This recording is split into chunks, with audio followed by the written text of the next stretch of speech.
Okay, so I'm just going to take up the quiz. What I want you guys to remember is that you need to use your little clues and hints and charts that we used in class to help you answer these questions. The first question, which describes the particles in a substance with no definite volume or shape. This comes from your foldable where we had the solid, liquid, and gas, and if it had a defined volume and a defined shape. So a solid has a defined volume and a defined shape. Liquid has a defined volume but not a defined shape, because don't forget, a liquid changes its shape depending on the container, and a gas does not have a defined volume or a defined shape because gas can be compressed. So which describes the particles in a substance that is a gas, and that's D. Particles are far apart and move freely. Okay, number 2, which diagram shows a chemical change? What we need to remember is the 4 things that are chemical change. That's burning, rusting, cooking, and digesting. And which one of these shows either of those? H, which is burning. Okay, the next one is which is not true about firewood that burns completely. So don't forget, we're looking for the one that is not true, okay? So when firewood burns, ashes and gases form. That's true, so it can't be that one. Oxygen from the air combines with substances in the wood. That is true.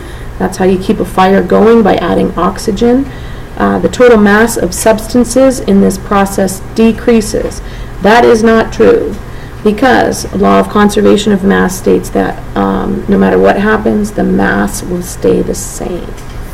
Okay, number 4. How do weight and mass differ? Don't forget, the law of conservation of mass says that mass will remain constant, but weight will not, and weight will change based on where you are. So the answer to 4 is F. Weight depends on the location of an object. So if you go from Earth to Jupiter, your weight will change, but your mass will not. Okay, which is true when an ice cube melts?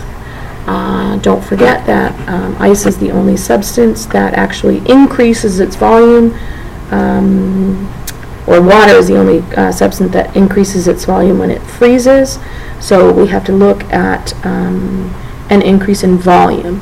Mass will not increase because law of conservation of mass says it will not.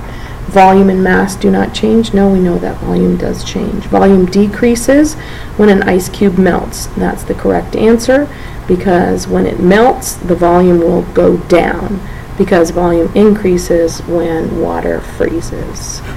Okay, the next one, it says use the table to answer question 6. It says a liquid of unknown density is studied. Based on the data, what is the density of the liquid?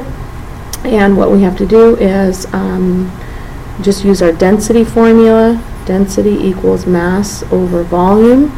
Okay, and we'll just take a sample from there. Take the 180 and divide it by the volume, which is 200, and we'll get a density of 0.9. Mass is grams, volume is milliliters, grams per milliliter. So G is the answer on number 6. Okay, number 7, which physical property cannot be measured?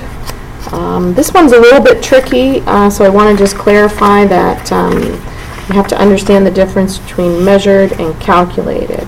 Melting point can be measured using a thermometer. Conductivity can be measured by doing an experiment with how quickly metal will conduct electricity. There's a like a little meter that you can use to measure conductivity. Color can be measured on the visible light spectrum, and density is actually calculated because you need to know the mass and volume. So density is not measurable, it's calculable. So B is the answer on that one. Number 8, a spoonful of sugar with a mass of 8.8 grams is poured into a 10 milliliter graduated cylinder. The volume is 5.5 milliliters. This is just a simple density, which is mass over volume, which is 8.8 divided by 5.5, and in which case we get 1.6 grams per milliliter, which is F. Number 9, which is a sign of a physical change. Okay, don't forget, if you remember your chemical changes, you should be able to figure out your physical changes. Bread gets moldy, that's a chemical. Ice forms, that's not chemical, that's a physical. There we go, right there, that's your answer right there. Metal on a car rust, that's chemical. Yeast cause bread dough to rise, that's a chemical. Number 10, when a newspaper is left in direct sunlight for a few days, the paper begins to turn yellow. What is the change in color? And don't forget that if we get a color change, that is evidence of a chemical change. Okay, so remember there's 4 pieces of evidence for a chemical change. There's a color change, gas formation. I can't even think of the rest right now, but you should know those 4. Color change, gas formation. Oh, my brain is not working. Sorry about that, guys. So let's look at the 4 that you need to look at. Okay. Suppose a chemical is burned in a closed system where matter cannot enter or leave. Given the situation, what is equal to the mass of the original candle? Okay, so if we took a candle and burned it, we'd have to look at all of the different things. So you would need to get the mass of the burned candle, the mass of all the gases in the system, the mass of the gases released while the candle is burned, or the mass of the burned candle plus the mass of the gases released while the candle is burned.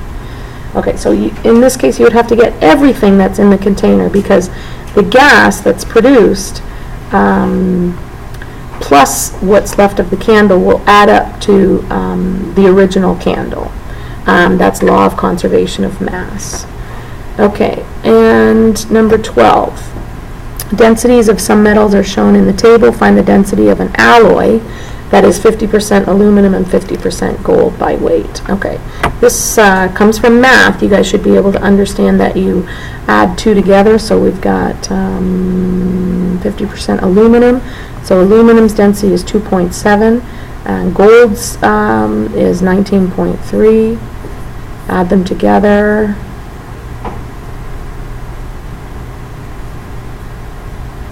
You get 22, and it says find the density of an alloy that's 50% aluminum and 50% gold. So the average of the two, so it's 22 divided by 2, which is 11, and grams per centimeter cubed, because we're talking about a solid here.